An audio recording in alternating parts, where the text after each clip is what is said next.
لیے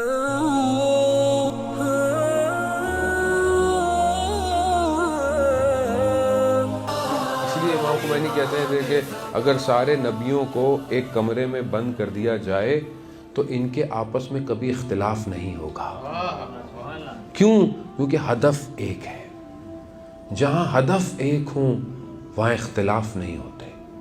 عزیزان محترم، یہ ضروری ہے کہ ہم ائمہ کے زندگی، ابھی 10th امام نقی علیہ السلام، ان کی زندگی میں جو سب سے زیادہ چیز ہمیں نظر آتی ہے وہ یہ ہے کہ اس سختی کے، کیونکہ آپ کو پتہ ہے کہ یہ 10th امام نے 6 خلیفوں کا ٹائم دیکھا ہے، یعنی سخت 6 جو خلیفہ تھے، جو ظالم حکمراں کا دور دیکھا ہے، 6 تھے سب سے زیادہ امام نے دیکھا۔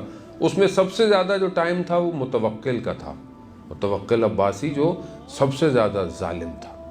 ان سب سختیوں میں امام نے اپنے کام کو جاری رکھا۔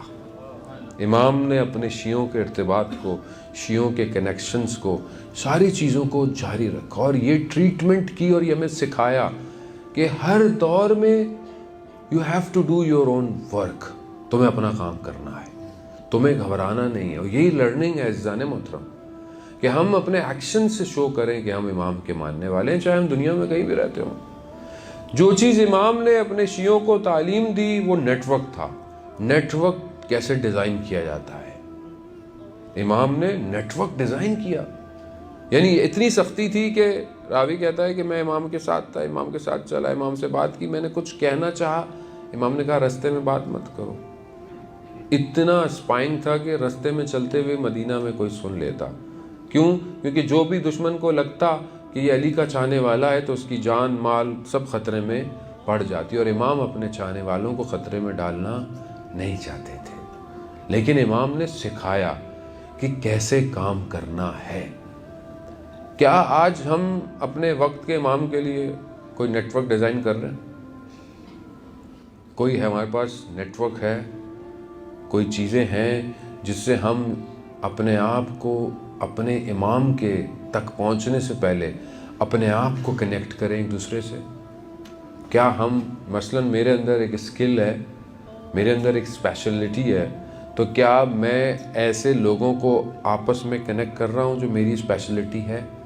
میں دیکھ رہا ہوں کہ دنیا میں کوئی اور شخص یہ کام کرتا ہے تو میں اس سے کنیکٹ ہو جاؤں اور ہم سب مل کے امام کی خدمت کے لیے کچھ کام کریں۔ 10ویں امام کا دور بہت سسٹمیٹک شیعوں کو ڈیولپ کر رہا ہے۔ کیوں؟ کیونکہ 10ویں امام کے بعد 11ویں امام کا دور ہے اور پھر غیبت ہے، یعنی پھر شیعوں کے لیے تھوڑا ٹائم رہ گیا تھا اماموں کے درمیان میں رہنے کا۔ اس لیے 10th امام نے پوری طریقے سے یہ جو اپنے لائرز ہوتے ہیں، وکیل ہوتے ہیں، اس کا سسٹم ڈیزائن کر لیا تھا۔ اور یہ 7ویں امام سے تھا، لیکن 10th امام تک یہ پوری دنیا میں جہاں جہاں شیعہ تھے اس وقت تک اس کو انہوں نے اور اسٹرانگ کر لیا تھا۔ جبکہ اتنی سختی تھی حکومت کی، اس کے باوجود شیعہ کی صفت رازدان ہونا ہے۔ راز ہونا چاہیے اس کے دل میں، رازوں کو چھپا کے رکھے، نہ کہ ہر کسی کے سامنے ہر بات بول دے۔ عزیزان محترم، ان سختیوں کے دور میں کتنی دفعہ متوکل نے کوشش کی کہ امام کو نقصان دے۔ امام کے اس کو خبر پہنچتی تھی، امام کے گھر میں جو ہے وہ اسلحہ جمع ہو رہا ہے، چیزیں ہوتی ہیں، تو اس نے امام کے گھر میں کہا جاؤ، اور امام کو دیکھا کچھ بھی نہیں ملا، اور امام قبلے کی طرف بیٹھے ہوئے قرآن کی تلاوت کر رہے ہیں۔ یہ اسی حالت میں امام کو دربار میں بلایا، اور جب دربار میں امام پہنچے تو یہ شراب پی رہا تھا۔ اس نے امام کو اپنے برابر میں بٹھایا، کہا کہ شعر پڑھیں، تو امام نے بولا کہ ہمیں دور رہنے دو۔ کہا نہیں، شراب کا کہا نہیں، یہ ہمارے خون اور گوشت سے شراب بہت دور ہے۔ مولا کے ماننے والوں کو بھی ایسے ہی ہونا چاہیے عزیزان محترم۔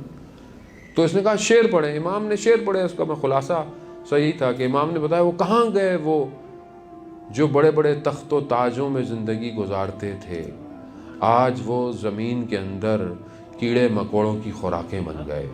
جب امام نے یہ شعر پڑھے اور دنیا اور آخرت کا چہرہ دکھایا تو یہ رونے لگ گیا، گریہ اتنا کیا کہ اس کے محاسن گیلے ہو گئے، اور اس نے امام کو بڑے تکریم سے ہدیہ دے کر امام کو رخصت کیا۔